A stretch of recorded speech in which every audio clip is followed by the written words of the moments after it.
Almost 2 weeks అవుతుంది అమ్మ హైదరాబాద్ వచ్చి. అండ్ ఈ 2 వీక్స్ చాలా తొందరగా గడిచిపోయాయి విత్ లాట్ ఆఫ్ మెమరీస్. నా కెరీర్ స్టార్ట్ అయిన తర్వాత అమ్మతో ఇన్ని డేస్ కంటిన్యూస్గా టైం స్పెండ్ చేయడం ఇదే ఫస్ట్ టైం. ఇక్కడ మీ అందరికీ ఒక విషయం హైలైట్ చేద్దాం అనుకుంటున్నా. మనం జాబ్స్ పాయింట్ ఆఫ్ వ్యూ మన ఫ్యామిలీ మెంబర్స్ని అందరినీ వదిలి ఎక్కడో దూరంగా రెస్ట్రిక్టెడ్ లైఫ్ అయితే జీవిస్తూ ఉంటాం.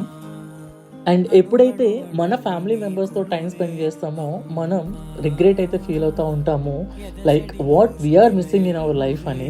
ఇక అమ్మ ఇంటికి రిటర్న్ అయ్యే టైం అయితే వచ్చేసింది. అండ్ ఇది నాకు చాలా పెయిన్ఫుల్ టాస్క్, అమ్మను రైల్వే స్టేషన్ దగ్గర డ్రాప్ చేసి ఒంటరిగా తిరిగి వెనక్కి రావడం. ఇక ఈ టాస్క్ అత్త వాళ్ళకైతే ఇచ్చేసా. అత్త వాళ్ళు అమ్మను ఇంటికి జాగ్రత్తగా తీసుకెళ్ళిపోయారు.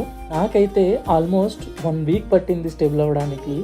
And I really miss you a lot, Ma, and I want to spend a lot of time with you again and again.